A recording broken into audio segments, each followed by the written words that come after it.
반갑습니다. 지금 아마 많이 오시고 계시는 것 같습니다. 이따 식사할 때 많이 오실 것 같은데 제 강의를 식사할 때 하면 어떨까요? 지금 하지 말고. 네, 지금 하겠습니다.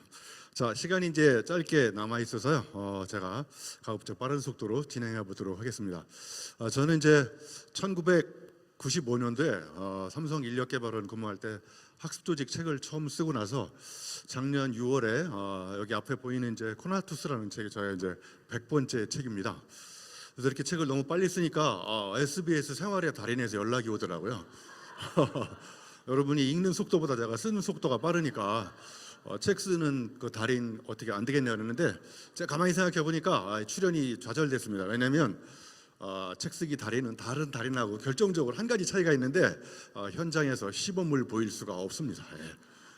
오늘은 이 코나투스와 이 베스트 컴퍼니의 관계에 대한 이야기를 같이 나눠보도록 하겠습니다. 그래서 부제목에 보시면 복사본으로 휩쓸릴 것인가 원본으로 뒤흔들 것인가. 그래서 결론부터 얘기하면 100베스트 컴퍼니는 다 원본인 것 같습니다. 그리고 100베스트 컴퍼니에 선정이 아직 안 된 기업들은 복사하고 있습니다.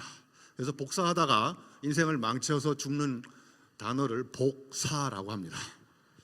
한자를 모르시면 이게 이해가 안 가실 것 같은데. 자, 여기 누가 내 취지로 옮겼을까 책이 잘 팔리니까요. 그 책을 따라하는 책들이 계속 나오지 않습니까? 예. 그런데 저 두 번째 책 누가 내 취지를 잘랐을까 저거 잘 팔릴까요? 예, 안 팔립니다. 예, 저거는 창고에 갇혀서 20권도 안 팔리거든요. 자, 이렇게 어느 기업이 뭔가를 잘하면 한국 기업은 벤치마킹을 계속하면서 따라갑니다. 그러면 영원히 이류밖에 안 되는 거죠. 그래서 군대 가서 줄 잘 서라 이게 잘못된 말입니다. 줄 끊어집니다. 자, 그다음에 여기 보시면 제가 IMF 시절에 펄떡이는 물고기처럼을 써가지고요 쓴 게 아니라 번역서거든요. 사실 저는 책을 쓰는 사람이라기보다 번역을 많이 하다가 번역하니까 별로 돈이 안 되더라고요. 그래서 저서를 쓰기 시작했는데 저 펄떡이는 물고기처럼요 무려 100만 권 팔렸습니다. 그래서 제가 분당에 집을 사는데 조금 도움을 받은 책입니다. 근데 저 책이 잘 팔리니까 막 펄떡이는 게 쫙 나옵니다. 저런 거 다 지금 헐떡거리고 있습니다. 자, 그래서 100베스트 컴퍼니는 원본으로 세상의 흐름을 바꾸지 복사본으로 남의 뒤에 줄 서서 따라가지 않는다는 거죠. 자, 그런데 여기 보시면 또 푸마가 잘 팔리니까 파마 한 애가 나타났고요. 저기 밑에 보면 뭐 치마 입은 애도 있고 저 오른쪽에 구라다 뭐 왼쪽에 보시면 빈곤 어디서 많이 본 것 같아요. 그죠? 예. 놀스 코리아는 또 놀스 페이스 따라가고. 자, 그래서 제가 여러분한테 드리고 싶은 말씀은 남의 뒤를 따라가서는 절대로 남을 따라잡지 못한다. 그래서 여기 써 있듯이 기본기는 따라서 배우는 겁니다. 그런데 우리 회사의 필살기는 다른 회사를 모방해 가지고는 절대로 잡아낼 수 없거든요. 그게 바로 그 회사의 코나투스 원본 DNA를 찾아야 되는데 그런 이야기를 좀 더 나눠보도록 하겠습니다. 자, 제가 좋아하는 칠레의 시인 중에 파블로 네루다가 있는데 이 교보문고 간판에 이런 말이 붙어 있었거든요. 여기 한번 다 같이 읽어보시겠어요? 왼쪽. 자, 나였던 그 아이 어디 있을까? 아직 내 속에 있을까? 아니면 사라졌을까? 예. 우리가 태어날 때는 다 원본으로 태어나는데 이제 태어나서 죽기 전까지 계속 다른 사람을 이제 복사하면서 카피본, 복사본으로 살잖아요. 그래서 이걸 이렇게 바꾸면 시작할 때 다짐했던 그 초심은 어디 있을까? 아직 우리 내부에 있을까? 아니면 사라졌을까? 우리가 뭔가 회사를 차리고 경영 철학을 만들고 비전과 이런 걸 만들었을 때 그 초심이 점점 이제는 그런 것까지도 남의 회사를 따라잡기 시작한다는 거죠. 자, 그래서 제가 오늘 말씀드리는 이 코나투스라는 게 뭐냐면요. 한마디로 얘기하면 욕구와 욕망의 차이를 구분하시면 되는데 제가 책을 한 권 쓸 때마다 좋아하는 와인이 있는데 그 와인 이름이 놀랍게도 텍스트북이에요. 정말 가성비 뛰어난 와인입니다. 자, 그러면 욕구는 뭐냐면요. 제가 와인을 마시고 싶다. 그러면 와인을 마시면 욕구는 바로 충족되는데 욕망은 절대로 충족되지 않습니다. 저걸 마셨는데 저거보다 더 바디감이 있는 와인은 없을까? 그래서 이게 나왔어요. 또 좀 더 비쌉니다. 그리고 굉장히 탄닌도 괜찮고. 자, 그럼 저걸 마시면 욕망은 충족될까요? 네, 절대로 충족되지 않습니다. 더 좋은 와인을 마시고 싶은 욕망이 꿈틀거립니다. 그래서 계속 나옵니다. 이렇게. 네, 그래서 이거 마시다가 죽는 겁니다. 자, 그래서 이걸 기업으로 해석하면 시장에 고객의 요구나 욕구에 호소하면 시장은 이미 포화 상태지만 고객의 욕망에 호소하면 시장은 무한대로 열려 있습니다. 이게 바로 코나투스가 갖고 있는 굉장히 중요한 사실입니다. 자, 그래서 여기 세로축에 보시면 욕망이 있습니다. 자, 욕망은 굉장히 높은데 욕망을 충족시키기 위해서 노력을 해가지고 능력을 딱 개발해야 되는데 그걸 안 해. 그러면 이제 욕망만 이렇게 살아있으면 뭐가 되냐면 허망해집니다. 자, 그런데 욕망은 없는데 저 밑에 능력이 뛰어난 사람들 있잖아요. 이런 사람들은 공사다망합니다. 동분서주하. 그래서 공사다망하면 다 망하는 겁니다. 내 능력을 어디다 써야 될지 욕망의 물줄기가 없어요. 그러니까 아무데나 막 왔다 갔다 하면서 망하는 거죠. 그래서 이 두 가지가 만날 때 제가 보기에 베스트 컴퍼니의 무한 성장이 가능한 거예요. 그래서 욕망이 없는 능력은 공사다망하고 능력이 없는 욕망은 허망하거나 절망적이다. 그래서 욕망이라는 것은 창의적인 에너지이고 뭔가를 생산하는 굉장히 능동적인 힘입니다. 그런데 이게 어느 순간부터 자꾸 이상한 용어로 쓰이기 시작했잖아요. 자, 그래서 여기 오늘 신뢰라고 하는 것이 관계 속에서 생기는 거잖아요. 자부심은 일에 대해서 생기는 거고, 그리고 마지막으로 동료에는 일터에서 생기는 것이고. 자, 그러면 저 세 가지가 결국은 제가 보기에 가운데 보시면 이렇게 이제 욕망과 노력이 만납니다. 그러면 욕망이 노력을 만나면 능력이라는 자손을 낳습니다. 그러면 욕망과 능력이 만났을 때 이게 바로 우리가 지향하는 가장 이상적인 기업이라고 저는 생각합니다. 그래서 백베스트 컴퍼니는 욕구에 호소하지 않고 욕망을 충족시킬 에너지를 다른 노력을 통해서 이렇게 능력을 만들어내는 거죠. 자, 그래서 코나투스는 두 가지 의미가 있는, 하나는 왼쪽에 수동적인 의미로 모두 다 사람도 마찬가지고 사물도 다 갖고 있어요. 코나투스는. 그런데 더 중요한 거는 저 오른쪽에 욕망입니다. 그래서 굉장히 적극적인 생산적인 힘이 코나투스예요. 그래서 코나투스는 사람만 갖고 있지 않고 컵 속에 있는 물도 코나투스를 갖고 있어요. 그러니까 예를 들면 코나투스 물은 뭐냐면 컵 속에 들어있는 물은 그냥 현 상태를 유지하려고 합니다. 그런데 그거의 소극적 에너지 플러스 오른쪽에 이제 적극적 에너지를 갖게 되면 이제 현실을 능가하는 이제 뛰어난 노력을 통해서 능력을 개발하게 되는 거죠. 자, 혹시 여러분들 고스톱 칠지 아십니까? 고스톱을 치려면 3점이 나면 스톱을 할 수 있잖아요. 그죠? 여기 MZ세대가 많아가지고 고스톱을 잘 모르시는구나. 자, 그러면 여기 449통이 뭐냐면요, 4가 5끝짜리 띠 5장 따야 1점인데 4장 땄어요. 그럼 1점이 안 되잖아요. 그죠? 그 다음에 두 번째 10짜리 5장을 따야 1점인데 4장 땄어요. 그러니까 1점이 안 돼. 마지막에 저 9는 뭘까요? 껍데기 10장 따야 되는데 9장 땄어요. 그러니까 무려 바닥에 17장을 따다 놨으니까 바닥은 화려하나 장렬히 전사한 거죠. 옆에 보니까 우리 지방근 대표님 광 3개 갖다 놔. 똥광, 팔광, 삼광 3장으로 승부를 걸었습니다. 누가 이기냐? 17장 딴 사람보다 3장 딴 사람이 이 게임과 시장을 지배합니다. 그러니까 이 베스트 컴퍼니는 이것저것 다 잘하는 것이 아니라 우리가 잘할 수 있는 두세 가지 힘과 에너지를 집중해서 그쪽으로 승부수를 던집니다. 그래서 이 백베스트 컴퍼니에는요, 약점을 보완하는 리더보다는 강점 코치가 많습니다. 강점은 더 강화해야 되지만 약점은 보완해가지고 절대로 그쪽의 강점을 따라잡을 수가 없습니다. 이건 관리의 대상인 거죠. 제 몸이 되게 좋아 보이죠? 제가 한때 이렇게 드럼을 쳤었는데 공연하기 전날 이렇게 다리가 떨리고요, 이렇게 강연하기 전날은 심장이 뜁니다. 자기 여성분들 혹시 명절 때 시댁에 가실 때 발걸음이 무거우세요? 가벼우세요?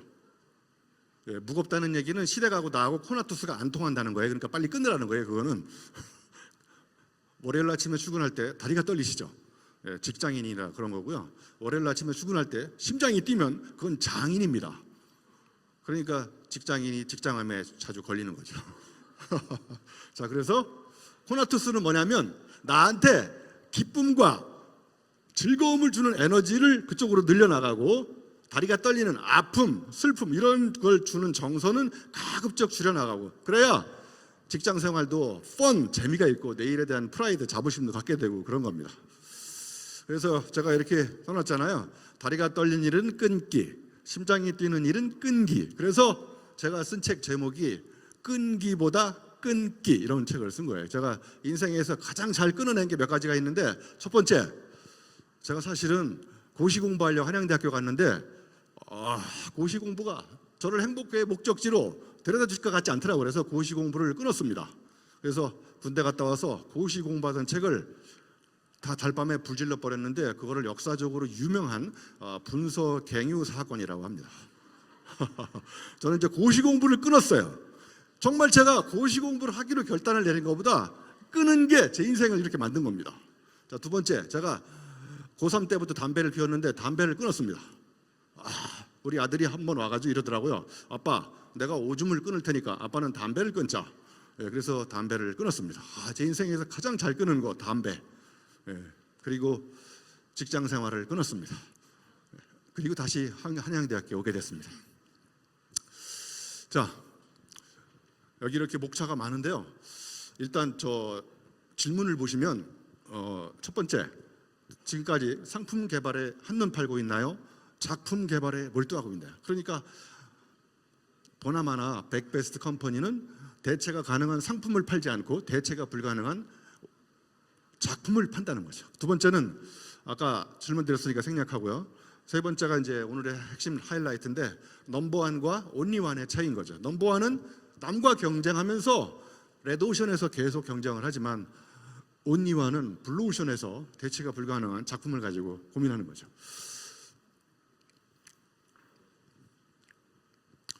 자, 제가 이제 한양대학교에 가서 저만의 작품을 개발하기 위해서 이제 여러 가지 일을 했는데, 제가 10년 동안 한양대학교 교수학습개발센터장을 했는데요. 10년 동안 대학 교수를 가르쳤거든요. 근데 교수들이 딱 세 가지 분류가 있더라고요. 첫째, 어려운 이야기를 무척 어렵게 설명하는 평범한 교수가 있어요. 이 사람이 제일 문제입니다. 쉬운 이야기를 아무도 못 알아듣게 횡설수설하는 교수가 있어요. 왜 저 두 사람은 저렇게 됐을까? 근데 오른쪽에 있는 사람은 어려운 이야기를 쉽게 풀어서 설득합니다. 한양대학교는요, 정교수가 3,000명인데 제가 연구를 해보니까 3,000명 중에 약 80%, 2,400명은 평범하거나 황당합니다. 그 중에 20%, 약 600명만 저 오른쪽에 보기 드문 교수인 거예요. 그래서 이게 머리가 어떤 차이가 있냐면요, 저 왼쪽에 두 사람은 본인이 겪어본 경험이 없습니다. 그러니까 겪어본 경험, 내러티브, 서사가 없기 때문에 다른 사람의 걸로 이제 설명을 하는 거고요. 저 오른쪽에 있는 사람은 겪어본 게 엄청나게 많습니다. 그래서 그 독특한 경험을 자기만의 언어로 번역을 합니다. 그래서 사람들한테 감동을 주는 거죠. 그래서 결과적으로 머리의 언어와 몸의 언어의 차이인데, 교수들 이렇게 보면 현실을 모른다, 뭐 이론적이다, 뭐 어렵게 설명한다. 그래서 우리 대학 교수의 정의가 쉬운 이야기를 어렵게 설명하는 사람 이렇게 정의가 돼 있잖아요, 그죠? 그리고 가장 중요한 공통점은 밥을 안 사요, 교수들이. 그래서 대학 교수하고 그지가 가장 중요한 공통점이 항상 남한테 얻어먹고 산다가. 저도 오늘 저녁 얻어먹으려고 왔습니다. 자, 그래서 결국 중요한 거는 이 단어라는 건 광고판입니다. 그러니까 여러분 회사가 어떤 언어를 가지고 세상과 소통하는지에 따라서 대중과 고객은 여러분의 회사에 대한 이미지를 각인시킵니다. 그러니까 언어를 바꾸는 것입니다. 그래서 여기 보시면 이렇게 비행기가 두 개가 있는데요. 어떤 비행기가 더 멀리 날아갈까요? 왼쪽 비행기는 제가 한번 날려볼까? 비행기를 하나 갖고 왔는데, 제가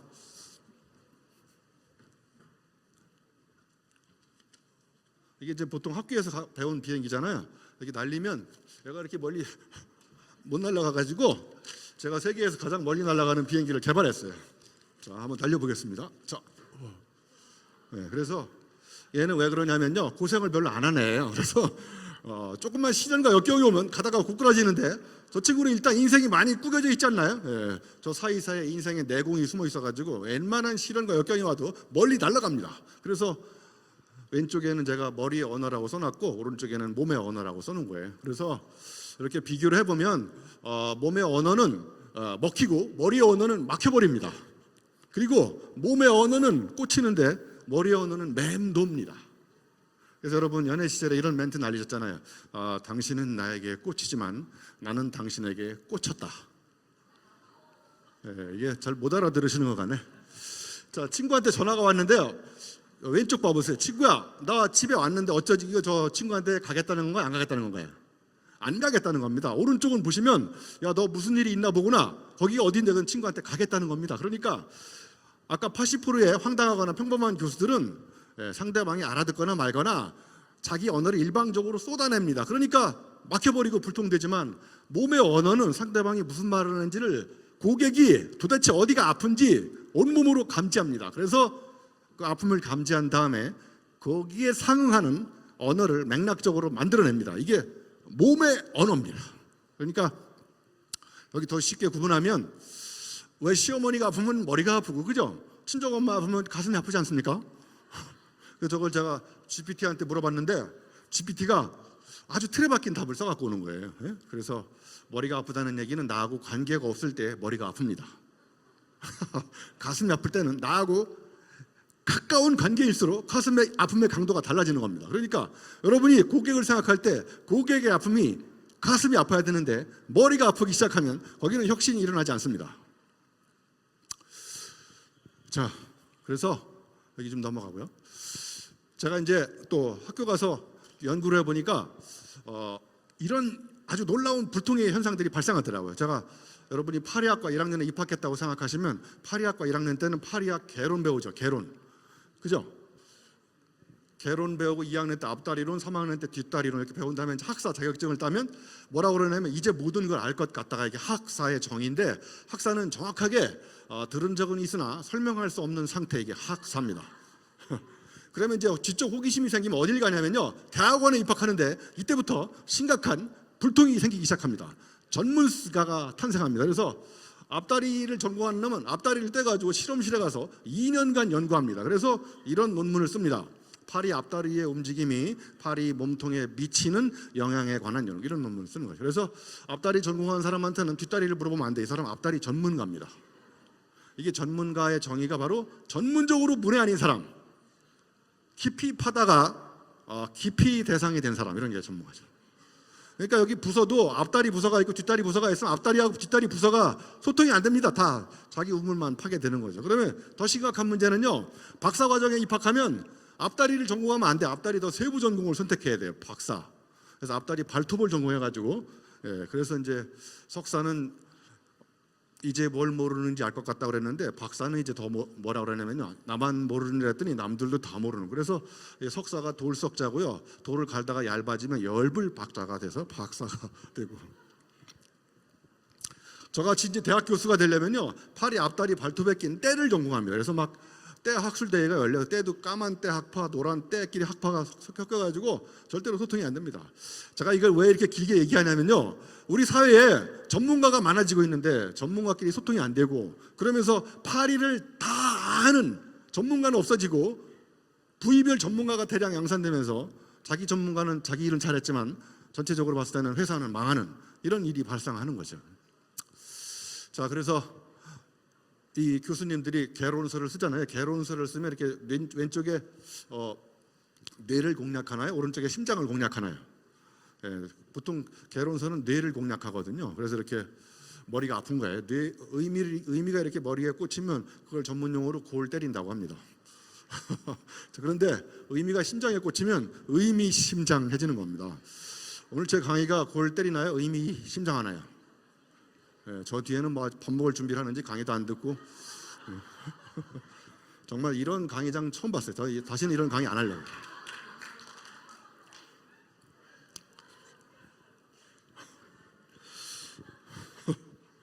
여러분 이 사례 아시죠?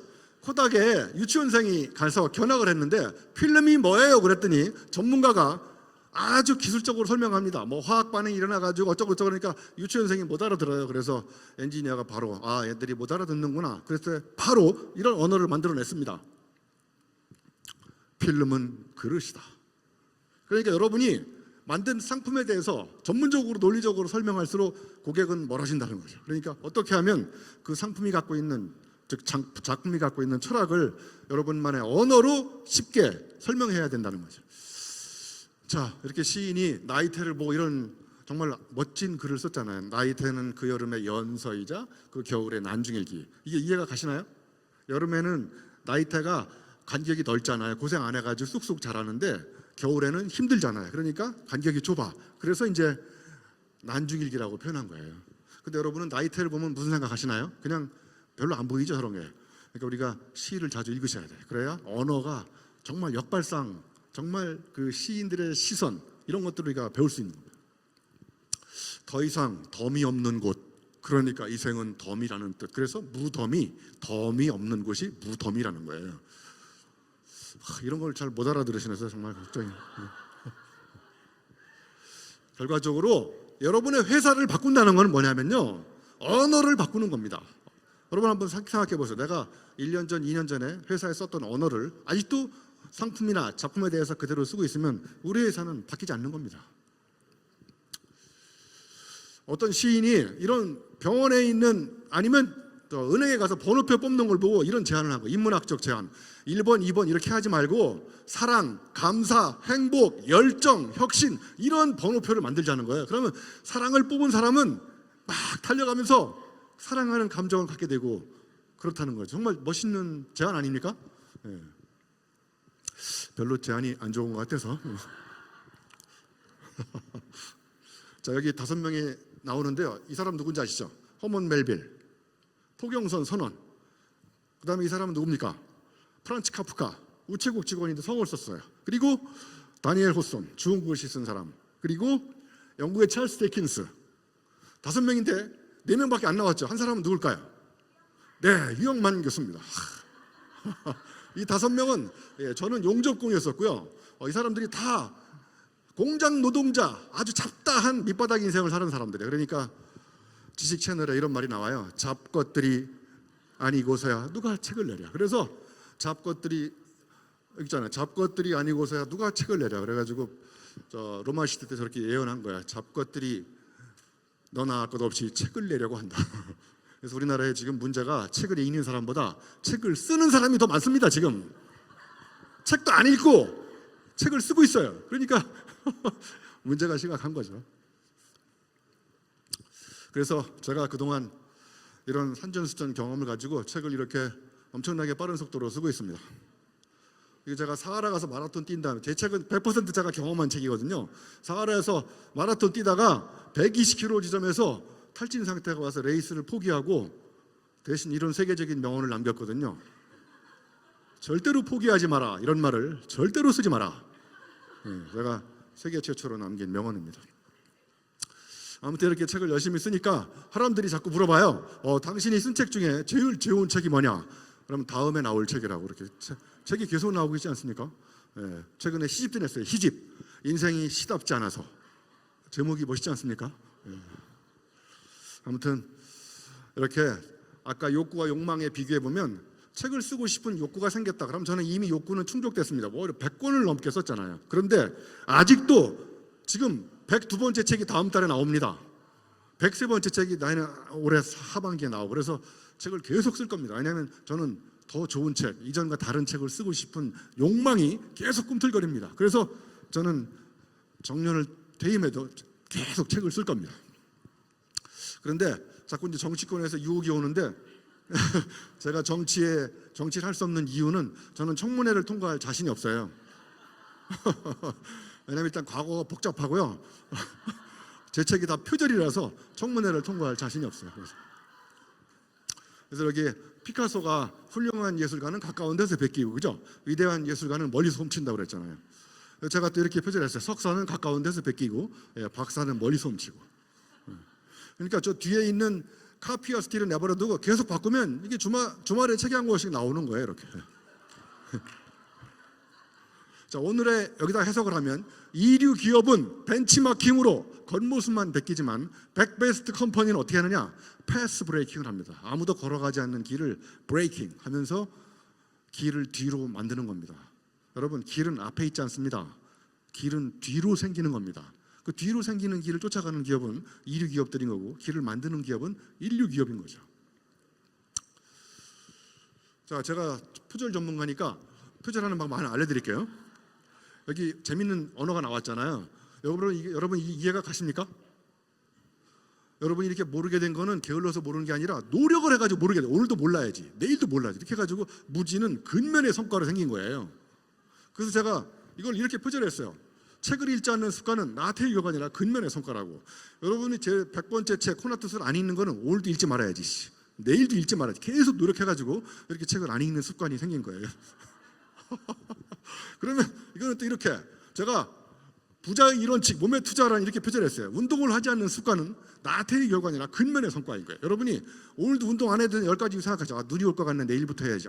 비가 오네, 내일부터 해야지. 그래서 열심히 노력을 해가지고 이렇게 몸이 망가진 거예요. 까미가 이런 명언을 남겼어요. 가을은 모든 나뭇잎이 꽃이 되는 제2의 봄이라고.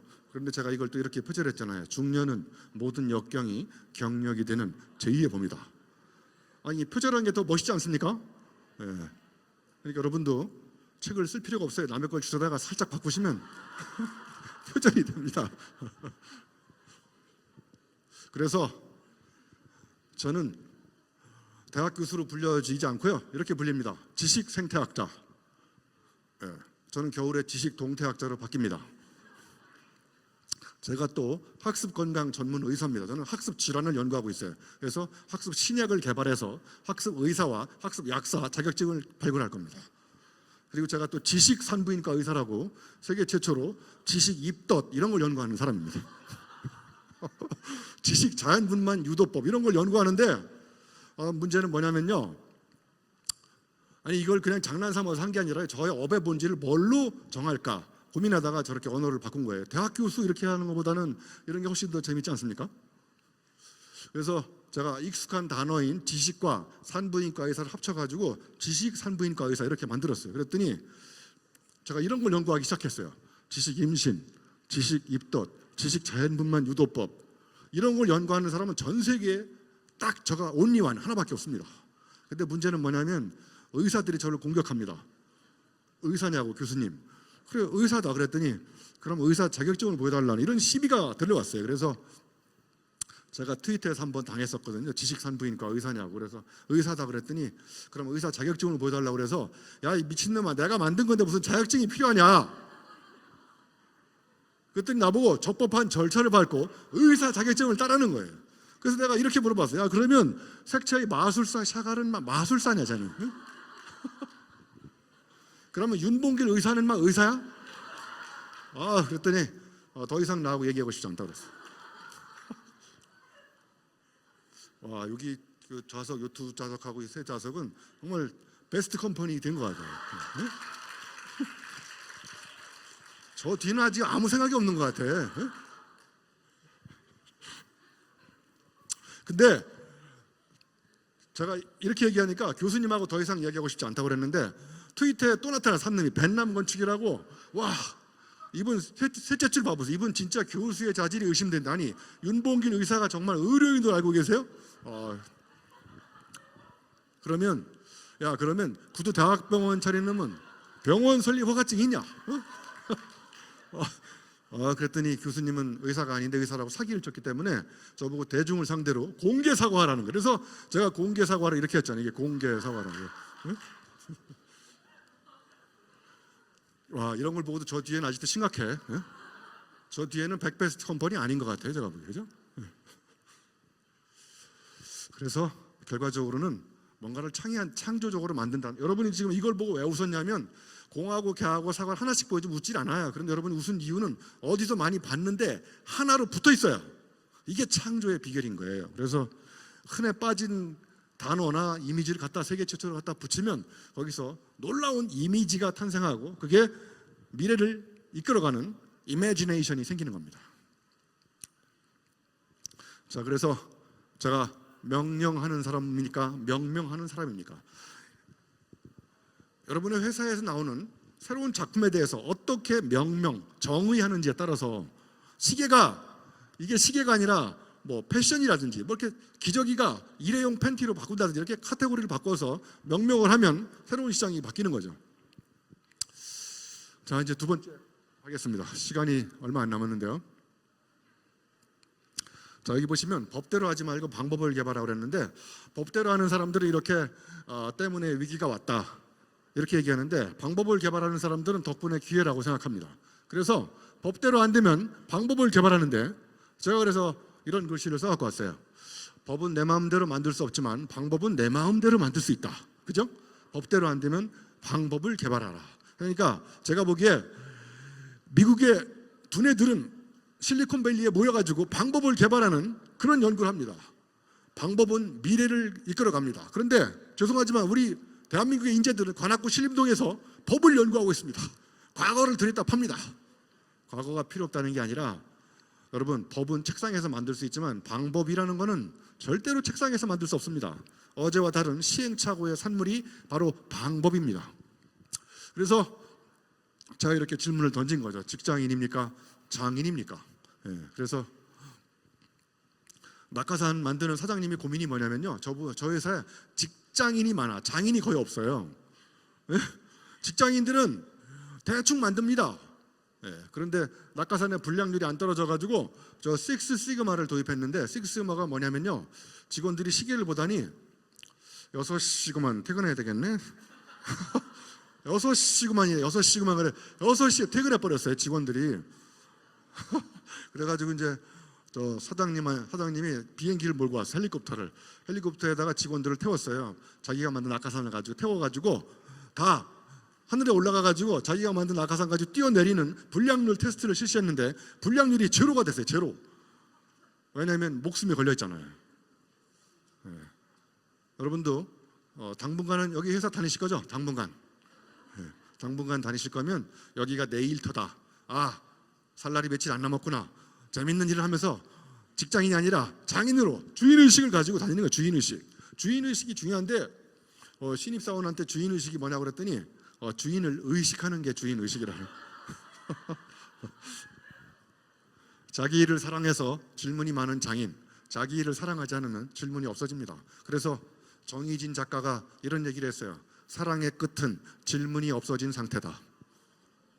직장인은 사랑하지 않아요. 그러니까 질문을 던지지 않습니다. 여기 개미가 있는데 개미 다리는 몇 개일까요? 개미 다리는 6개입니다.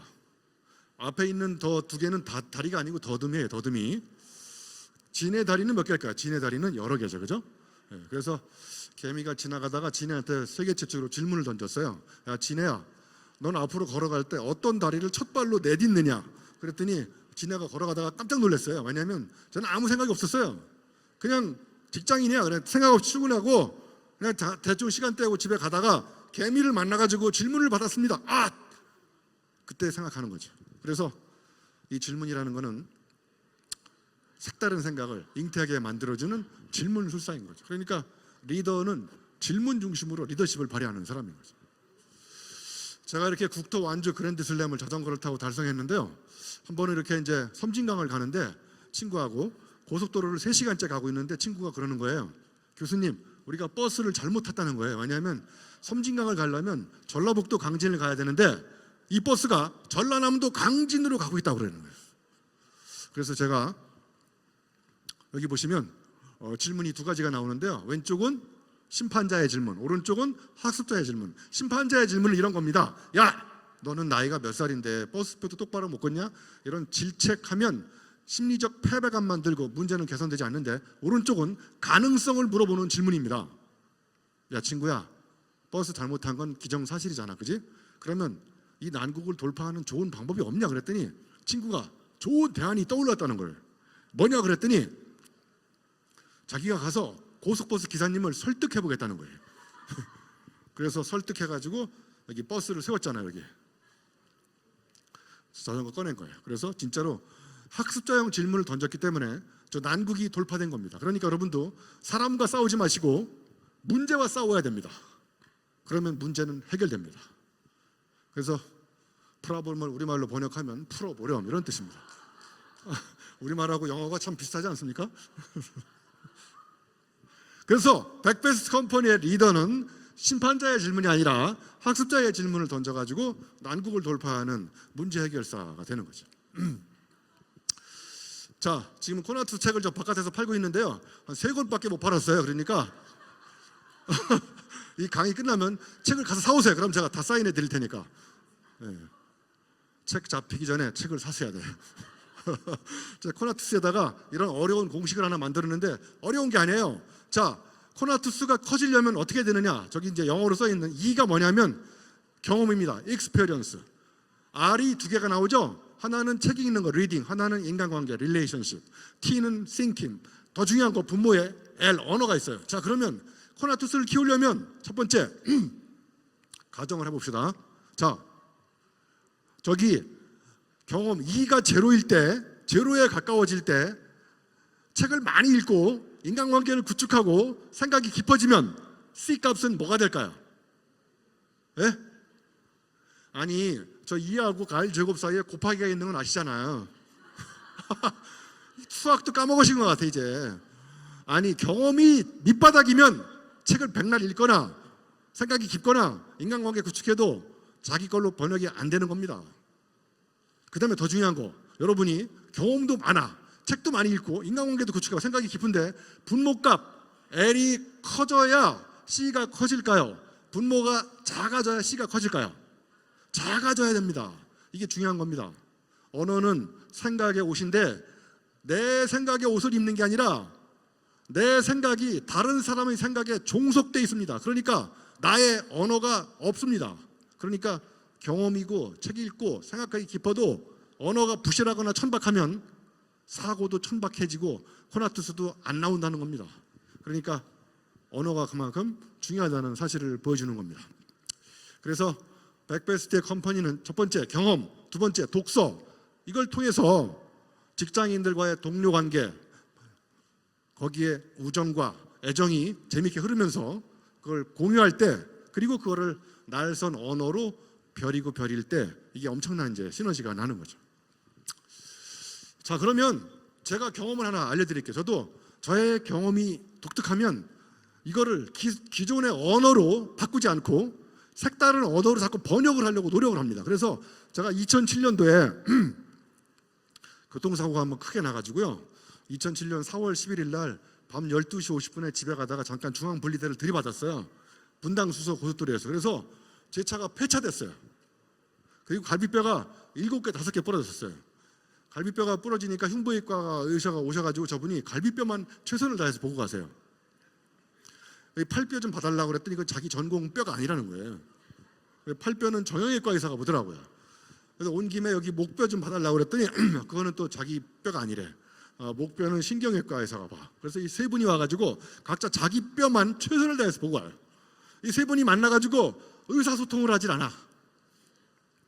근데 제가 어디가 아프냐면 미치겠는 게 저 팔뼈하고 갈비뼈 사이뼈가 아파 죽겠어요. 저 목뼈하고 팔뼈 사이뼈 사이가 아파 죽겠는데 사이뼈를 전공하는 의사가 병원에 없어요. 그래서 제가 이 경험을 어떤 언어로 번역할까 thinking 고민을 하면서 제가 세계 최초로 만든 언어가 사이 전문가를 만들었습니다. 전문가와 전문가 사이에 차이를 존중해주고 박수 쳐주고 내가 갖고 있지 않는 전문성은 다른 사람의 전문성을 끌어와서 융합해서 제3의 지식을 끊임없이 창조하는 사람. 여러분 회사에 사이 전문가가 많아야 됩니다. 제가 보기에는 전문가는 전문적으로 무난히 사람으로 전락하고 있습니다. 그래서 제가 이제 2달 만에 퇴원해서 제가 취미생활이 또 관찰이거든요. 교회 다니시는 분을 관찰했는데 놀라운 사실을 발견했어요. 이분들이 주행 속도에 따라서 찬송가가 달라요. 80km일 때는 날마다 주께로 더 가까이 가시고 100km일 때는 요단강 건너가시고 120km는 이제 주여 나 이제 가는 거죠. 그래서 여러분도 하나님을 빨리 영접하시려면 이따 가실 때 150km로 밟아버리세요. 그러면 바로 하늘나라로 가실 수 있어요. 자, 그래서 이렇게 우리가 경험을 어떤 언어로 번역하는지에 따라서 천지 차이가 납니다. 그래서 여기 보시면 한참 우리가 베스트 프랙티스, 월스트 프랙티스를 했었는데 제가 보기에 백베스트 컴퍼니는 베스트 프랙티스보다 저는 월스트 프랙티스를 공유한. 그래서 우리가 언제 위대한 깨달음이 나냐면요, 성공 사례보다는 실패 사례. 그래서 그 실패에 대한 이야기를 조금만 몇 가지 더 해드릴게요. 그래서 여기 돼지가 있는데요, 돼지는 목뼈 구조상 15도 이상 목을 못 듭니다. 여러분, 이 돼지 목에 담긴 이 아픔에 대해서 한 번이라도 가슴으로 사랑해 본 적 있으세요? 돼지 목살을 맛있게 드시면서 말이에요. 앞으로 돼지 목살을 드실 때는 30초간 묵념을 올리고 드세요. 돼지는 평생 땅만 보고 사는 아주 슬픈 짐승입니다. 그런데 돼지가 하늘을 보는 방법이 있어요. 어떻게 하면 하늘을 볼 수 있을까요? 걷다가 발을 잘못 디다가 자빠지면 하늘을 볼 수가 있어요. 가끔 우리는 넘어져야 정상적인 방법으로 볼 수 없는 가능성이 언제 보이느냐면 넘어지고 자빠지고 실패했을 때, 그 실패가 사람을 반성하게 만들고 성찰하게 만들고 자만과 교만에서 멀어지게 만드는 겁니다. 그리고 거기서 새로운 실력을 만들어내는 거죠. 김현수 씨가 소설가 여기 이렇게 했어요. 아이가 게임을 하다가 페일이 뜨니까 야, 페일이 뭐냐 그랬더니 아이가 실패라는 뜻이잖아. 야, 그런데 실패가 뭐냐 그랬더니 다시 하라는 거잖아. 이런 거 감동적이지 않습니까? 어른들의 언어는 실패는 좌절이지만 아이는 재도전입니다. 가능성이고. 자, 제가 지하철을 타다가 연구를 했는데요.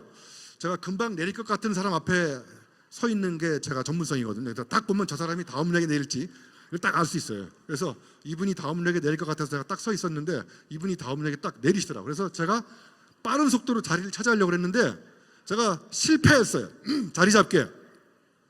어떤 일이 발생했냐면 이분이 다음 역에 내리니까 그 옆에 계신 분이 저보다 더 빠른 속도로 잽싸게 자리를 옮기더라고요. 그리고 자기 앞에 서 있는 친구를 자기 자리에 앉히고 그 다음에 자기는 잽싸게 자리를 옮기고 이런 몰지각한 행동이 일어난 거예요. 그래서 제가 자리 잡기에 실패했습니다. 자, 사람은 이렇게 한번 실패를 하면 똑같은 실패를 반복하지 않습니다. 성찰을 통해서 learning by failure입니다. failure. 그래서 이제 리플렉션을 해보니까 이렇게 하니까 내가 갖고 있는 정보가 안 맞는 거예요. 그래서 제가 그때부터는 두 번 다시 실패를 반복 안 하려면 어떻게 해야 되냐면 이전과 다른 행동을 취해야 됩니다. 이렇게 똑바로 서 있으면 또 실패하기 때문에 이번에는 가운데서 이렇게 양다리 걸치고 서 있는 겁니다. 이렇게. 이게 0.1초 차이입니다. 그래서 아니면 이 상태 약간 사선으로 서 있는 거예요. 이 놀라운 행동의 변화가 온 거는 제가 책상에 앉아가지고 공부해서 알게 된 게 아니라 나가서 좌절, 절망, 실패해봐서 알게 된 거예요. 그래서 저를 한번 따라해 보시겠어요? 생각만 해본 사람은 당해본 사람을 못 당한다. 많이 당해야 됩니다. 그래서 백베스트 컴퍼니는 데이터, 인포메이션, 날리지 위스덤을 저게 학습 조직이에요. 학습 조직. 개인이 열심히 하면 개인 학습인 거고 저런 실패 사례를 통해서 이제 지혜가 축적되잖아요. 지하철 소리를 들어봐. 다음에 지하철 소리가 이제 금방 도착한다는 방송이 나오잖아요. 그 소리만 들어봐도 이번에는 뒤에서 몇 번째 칸에 빈자리가 많을 것이라는 이런 놀라운 미래를 내다보는 해안과 안목과 통찰력이 생깁니다. 그게 바로 지혜입니다. 인공지능은 저 지식까지는 다 하지만 인간이 갖고 있는 몸으로 겪어본, 여러분, 인공지능은 땀을 흘리지 않습니다. 그러니까 본인이 겪어본 내러티브가 없는 논리 기계입니다.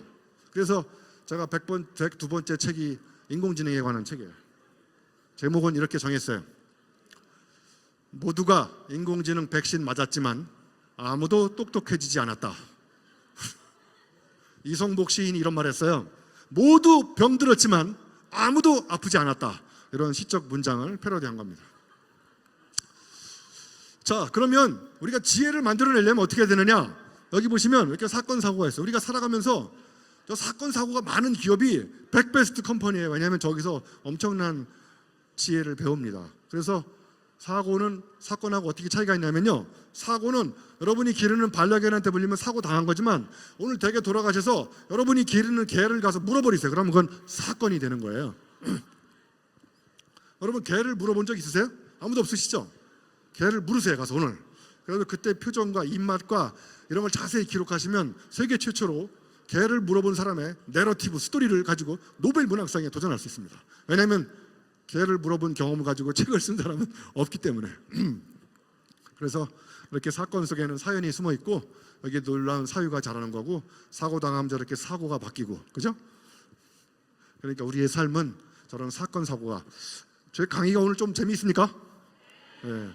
재미없는 강의라는 사람들은 법적으로 처벌을 받아야 돼요. 그나마 제 강의가 이렇게 조금 약간 재밌는 이유는 제 인생에서 저런 사건 사고가 엄청나게 많습니다. 지금 오늘 시간 관계상 아주 사건 사고의 극히 100분의 1밖에 못 알려드리는 거예요. 그래서 다음 기회가 오면 또 한번 할 텐데 여기서는 더 이상 이제 강의를 안 하려고 그래요. 예? 저 뒤에는 강의를 듣질 않아요. 저는 이런 강의장에 처음 와봤어요. 저는 밥 먹을 준비만 하고 있고. 예? 제가 이제 여기까지만 하고 마칠게요. 제가 혁신을 어떻게 일으키는지 아주 쉬운 방법 알려드릴게요. 제가 이게 개발한 소주 정수기인데 저거 빨간 거 누르면 따뜻한 정종이 나오고요, 파란 거 누르면 청아가 나와요. 근데 제가 고2 때 용접을 하면서 소주를 병으로 마셨거든요. 그래서 저는 소주를 못 마셔요 지금. 유일하게 마실 수 있는 게 와인을 마시는데 제가 이제 소주를 못 마셔요. 그럼 여러분하고 저 회식을 하는데 여러분은 삼겹살 고가지 소주를 맛있게 드시고 저는 옆에서 물만 먹고 있으면 여러분은 머리가 아프세요? 가슴이 아프세요?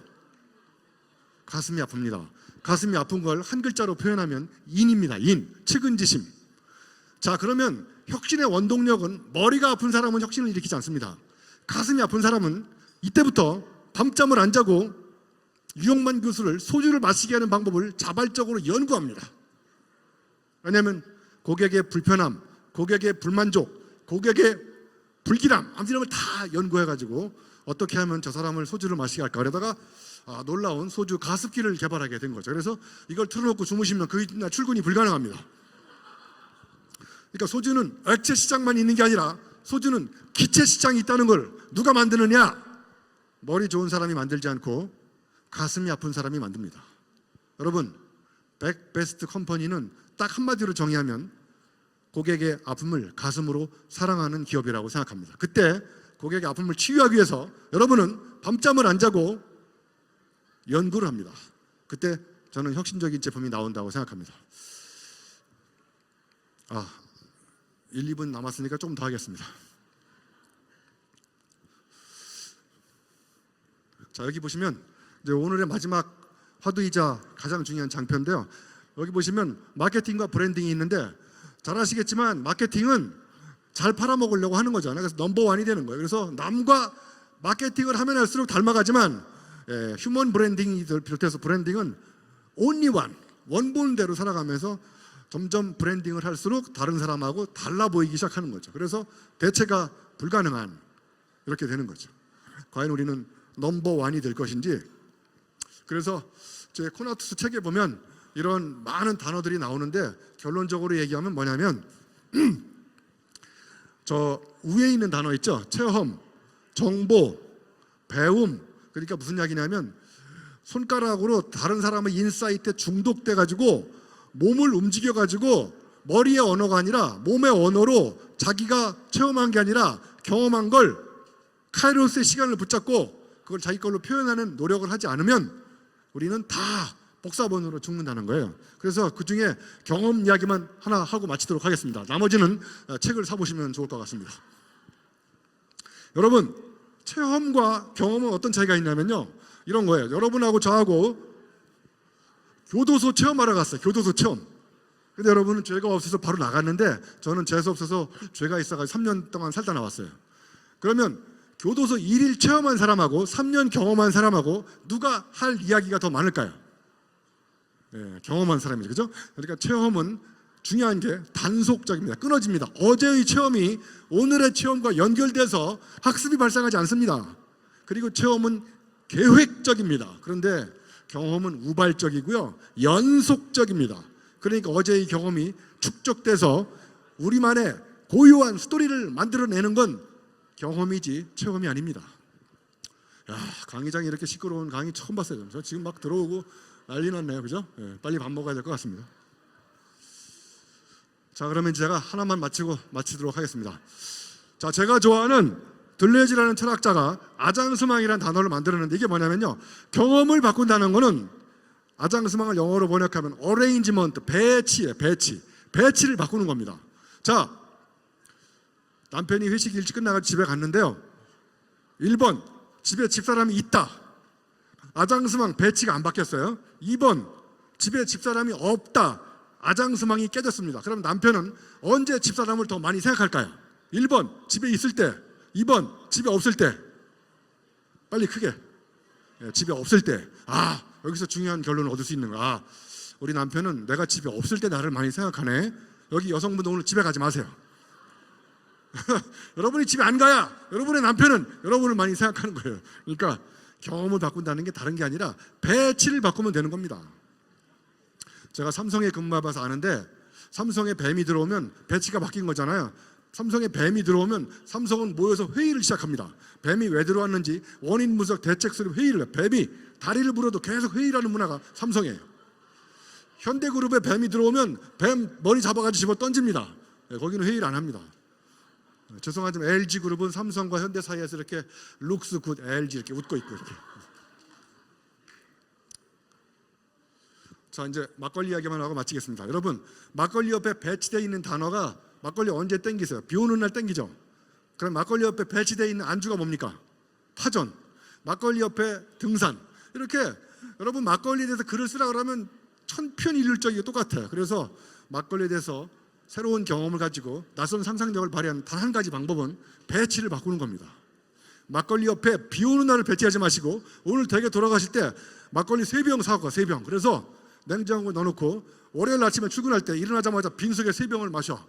그래서 취해가지고 회사를 못 갔던 아픔이 있으면 세계 최초로 막걸리와 새벽을 연결시켜서 글을 쓸 수 있습니다.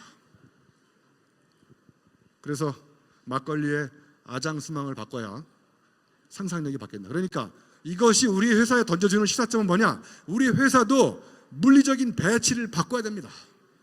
물리적인 배치가 바뀌면 연상이 바뀌고 상상력이 바뀌고. 강의를 더 이상 하고 싶지 않습니다. 이제 그만 강의를 마치겠습니다.